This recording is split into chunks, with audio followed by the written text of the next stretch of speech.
अस्सलाम वालेकुम my YouTube family, कैसे हैं आप सभी लोग। Welcome back to my YouTube channel, welcome back to another video. आज की वीडियो है विंटर एसेंशियल्स के ऊपर, क्योंकि विंटर का सीज़न है और काफ़ी ज़्यादा बच्चे बीमार हो रहे हैं और ये जो वेदर चल रहा है ना, ये बहुत ड्राई है। तो आई थॉट कि विंटर एसेंशियल्स के ऊपर एक वीडियो बना ली जाए। ये वीडियो बहुत इन्फॉर्मेटिव होने वाली है, स्पेशली फॉर द मदर्स जो कि न्यू ममीज़ बनी हैं, जो मोम टू बीज़ हैं और जिनके इन्फेंट्स या टुडलर्स हैं।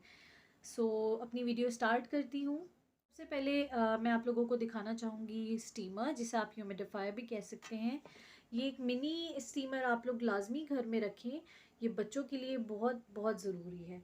प्लस आप इसे छोटे बेबीज़ जो हैं, न्यू बॉर्न्स जो हैं, उन पे बिल्कुल यूज़ ना करें। अगर छोटा सा ड्रॉप या कोई भी स्टीम लेते हुए वो गर्म पानी का जो ड्रॉप है वो बच्चों के ऊपर गिर गया तो आपको पता है कि कितना मुश्किल हो जाएगा। बच्चों की स्किन जो होती है वो बहुत सॉफ्ट होती है और बहुत ज़्यादा सेंसिटिव होती है, तो it can cause serious burns. तो please don't use on newborns. लेकिन ये बहुत ज़रूरी होता है और ये घर में रखना चाहिए। अगर जिसके पास न्यूबलाइज़र है वेल एंड गुड, जिसके पास स्टीमर है वो भी बहुत अच्छा है। मतलब आप ये दोनों चीज़ें यूज़ कर सकते हैं जब बच्चों को ठंड लग रही हो, जब उनकी नोज़ जो है ना, ठंड मीन्स उनकी नोज़ बंद हो, सांस लेने में ज़्यादा मसला हो रहा हो।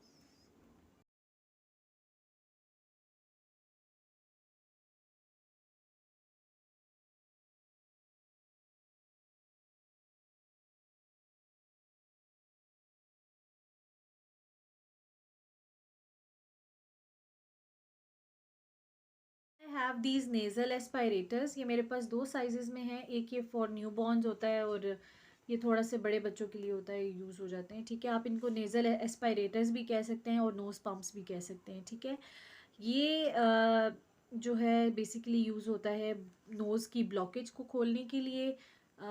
दूसरी चीज़ ये होती है जो स्टफ़ी नोज़ होती है उसको क्लियर करने के लिए।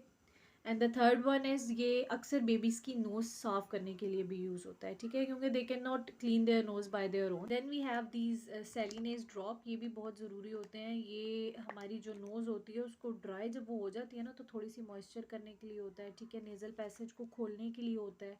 देन ये नॉन मेडिकेटेड होते हैं, नेचुरल होते हैं। और दूसरी चीज़ ये कि इसके एक दो ड्रॉप से बच्चे जो हैं वो थोड़े से सुकून में आ जाते हैं। ये अंदर से कुछ इस तरह का है। Then we have this Panadol. ये भी होना चाहिए फ़ीवर के लिए, बहुत बच्चों में देते हैं। तो बजाय इसके कि आप ज़रा से फ़ीवर पे उठा के बच्चे को डॉक्टर के पास ले जाएं, आप पैनाडोल दे के ट्राई करें। तो ये भी बहुत अच्छी चीज़ है। भी पैनाडोल हर बच्चे को, मेरे ख्याल से छोटे बच्चों को तो हम इजीली दे सकते हैं। Then I have this colic drop, ये वाला। इसका एज सच विंटर से तो कोई ताल्लुक़ नहीं है, लेकिन मैं फिर भी दिखाना चाहती हूँ। ये कॉलिक ड्रॉप है, बहुत ज़रूरी है, ये होना चाहिए न्यूबॉर्न्स के लिए तो ख़ास तौर पे होना चाहिए। एटलीस्ट 4 मंथ्स तक आपके पास ये ऑल द टाइम मौजूद होना चाहिए। आपको नहीं पता किस टाइम बच्चे को कॉलिक का पेन स्टार्ट हो जाए, तो ये चीज़ें मस्ट हैं। उसके बाद जो हमें ऊपर से केयर करनी चाहिए वो ये है कि हमें बच्चों के हैंड्स को कवर करना चाहिए, जो कि हम करते हैं मिटन्स से।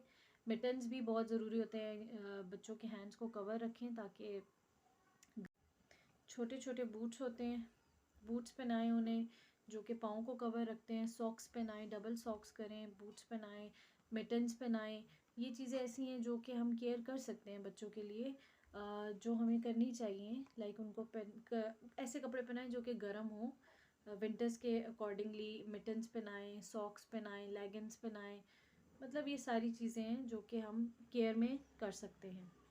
देन आपके पास ऑल द टाइम थर्मस में पानी गर्म होना चाहिए, क्योंकि अब सर्दियाँ हैं, आप ठंडा फीडर बच्चे को नहीं दे सकते हैं। दूसरी चीज़ ये आपको जो आजकल कंडीशन चल रही, अब बात करती हूँ कि जो आजकल पाकिस्तान की करंट सिचुएशन है, जिसमें ना बिजली होती है, ना पानी होता है, ना गैस होती है।